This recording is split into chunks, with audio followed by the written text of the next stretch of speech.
নহলো প্ৰত্যেকটো একৰ্ডতে প্ৰত্যেকটো আন্দোলনতে কিন্তু আমাৰ কেঁচা তেজ হৈ গ'ল।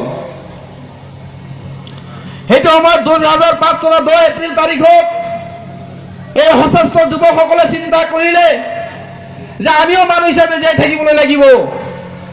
অন্য অন্য মানুহবোৰে ভাৰতীয় সংবিধানে প্ৰদান কৰা যিমানখিনি সংবিধান প্ৰদত্ত অধিকাৰ আছে, সুযোগ সুবিধা আছে, এইখিনি পাইছে, এইখিনি আমিও পাব লাগিব। ইয়াৰ বাবে উপায় কি? তেওঁলোকে উপায় উলিয়ালে যে আমি সুসংগঠিত হ'ব লাগিব, আমি এটা প্লেটফৰ্মত আহিব লাগিব। আজি সংখ্যালঘু সমাজ, সেইটো সময়ৰ কথা মই কৈছো 2005 চনৰ আগৰ সময়ত এই সংখ্যালঘু সমাজ ৰাজনৈতিক কুচক্ৰান্তত ভাষাৰ নামত বিভিন্ন ভাগত বিভক্ত। কোনোবাই চৰুৱা, কোনোবাই উজানি, কোনোবাই ভাটিয়া, কোনোবাই গৰীয়া, কোনোবাই মৰিয়া। কিন্তু সামগ্ৰিকভাৱে সকলোৱে এবাৰ চিন্তা কৰক, উন্নয়ন কিন্তু কাৰোৰে হোৱা নাই, উন্নয়ন কিন্তু আমাৰ হোৱা নাই। সেইটো সময়ত আমি চিন্তা কৰিলো, আমাৰ যিসকল প্ৰতিষ্ঠাপক আছিল তেওঁলোকে চিন্তা কৰিলে যে এই চৰুৱা, ভাটিয়া, উজানি এই যে ভাষাগত পাৰ্থক্য, এই ভাষাগত পাৰ্থক্যক নিৰ্মূল কৰি পেলাই এই সমাজখনক, এই সম্প্ৰদায়টোক আমি সুসংগঠিত কৰিব লাগিব। আমি একেটা মঞ্চত আহি পেলাই নিজৰ ন্যায্যতা, নিজৰ অধিকাৰৰ কাৰণে পুনৰবাৰ কচিয়া দিব লাগিব, অন্যথা কোনো গত্যন্তৰ দেখা নাই। গণতান্ত্ৰিক দেশত চৰকাৰবোৰে চিঞৰ বাখৰ আন্দোলনৰ বাহিৰে কোনো পন্থাকে তেওঁলোকে সন্মান নকৰে। 2005 চনৰ 10 এপ্ৰিল তাৰিখত ABMCৰ জন্ম হ'ল আৰু তেতিয়াৰ পৰাই শ্বহীদ লাফিকুল ইছলাম আহমেদ এই সংগঠনৰ সৈতে যুৱক অৱস্থাৰ পৰাই চামিল হৈ গ'ল। জাতীয় জীৱনৰ সংগ্ৰাম আৰম্ভ হৈ গ'ল BTC অঞ্চলত।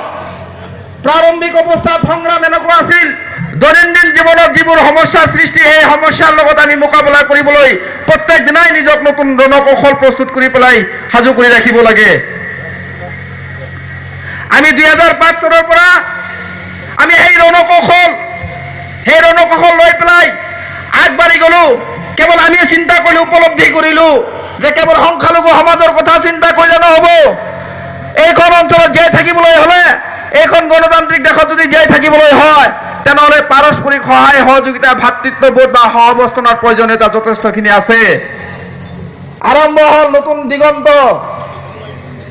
আমাৰ পিঠিত যি লাগি থকা যি বিদেশীৰ যি মানে লেবেল, দৰাচলতে সদায় মানে বহুলভাৱে প্ৰচলিত হোৱা যি মানে এটা অপপ্ৰচাৰ, বাংলাদেশীৰ নামত, বিদেশীৰ নামত, ডি ভোটাৰৰ নামত যি ধৰণৰ সন্দেহৰ চকু, সেই সন্দেহৰ চকুক আমি পৰিৱৰ্তনত আনিব লাগিব। কমচে কম BTC অঞ্চলত আমাৰ সংগ্ৰাম আৰম্ভ হ'ল, বিভিন্ন জাতি জনগোষ্ঠীৰ লগত আমাৰ আলাপ আলোচনা আৰম্ভ হ'ল। হয়, এটা কথা আমি তেতিয়া উপলব্ধি কৰিছিলো যে এই অঞ্চলত কেৱল সংখ্যালঘু সমাজে নিষ্পেষিত হোৱা নাই। আমাৰ দৰে 2-4 সংখ্যক বা মেক্সিমাম 10% যি শাসক গোষ্ঠী আছে, এই শাসক গোষ্ঠীৰ বাহিৰে 90% বড়োই হওক, মুছলমানেই হওক, অন্য জাতি জনগোষ্ঠীয়ে সকলোৱে নিষ্পেষিত। আমাৰ অভাৱ অভিযোগৰ সাদৃশ্যতা আছে। আমি যেনেকে নিষ্পেষিত, আমি যেনেধৰণে অৱহেলিত BTC অঞ্চলত, তেওঁলোকৰ সেই একেই অৱস্থাত আছে।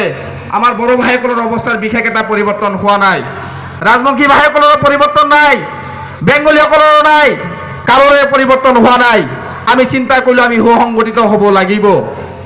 আমি সুসংগঠিত হলো আৰু প্ৰত্যেকটো সংগ্ৰামত ABMCৰ কিন্তু অৱদান বা ABMCৰ নেতৃত্বৰ যি অৱদান, বিশেষকৈ লাফিকুল ইছলাম আহমেদৰ যি অৱদান আছিল, সেই অৱদান কোনো পধ্যেই কৈ পেলাই আমি শেষ কৰিব নোৱাৰিম।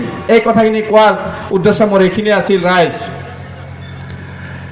আপোনালোকে জানে যে আমি সদায় নিষ্পেষিত হৈ থকা বা অৱহেলিত হৈ থকা এটা সম্প্ৰদায়, আৰু যিমানখিনি চৰকাৰী নীতি বা অমুক তমুক বনোৱা হয়, গোটেইখিনি আমি দেখিবলৈ পাই আছো যে তাত আমাৰ অৱস্থা কোনো পৰ্যায় সুৰক্ষিত নহয়। তথাপিতো আমি এটা কথাত বদ্ধপৰিকৰ যে আমি এইখন দেশৰ নাগৰিক, এইখন দেশত আমাৰ জন্ম, এইখন দেশত যি জাতীয় জীৱন গঠনৰ যি প্ৰক্ৰিয়া, সেই প্ৰক্ৰিয়াত সংখ্যালঘু সম্প্ৰদায়ৰ অৱদান কোনো পৰ্যায় কম নহয়। আজি আপুনি সাধাৰণ গ্ৰাম্য অৰ্থনীতিৰ পৰা আৰম্ভ কৰক, অসমীয়া জাতিৰ যি অৰ্থনৈতিক ব্যৱস্থাই হওক, শৈক্ষিক ব্যৱস্থাই হওক, ইত্যাদি কথাবোৰ কোনে ধৰি ৰাখিছে? সংখ্যালঘু সম্প্ৰদায় ধৰি ৰাখিছে না নাই কওক আপোনালোকে? সাধাৰণ ঠেলাৱালাৰ পৰা আৰম্ভ কৰি চব্জিৱালালৈকে চাওক এবাৰ, পণ্ডিতসকলে জানে, বিশিষ্ট ব্যক্তিসকলে ইয়াত আছে। এই অৰণ্যৰে ভৰপূৰ এখন অসম, সেই অসমখনক সোণালী শস্যৰে ভৰপূৰ কৰি তোলা মানুহ, খাটি খোৱা মানুহ আমি ইয়াৰ জংগল শেষ কৰি পেলাই এই অসমখনক সোণালী কৰি তুলিছো, অথচ ইয়াত আমাৰ স্থান সুৰক্ষিত নহয়।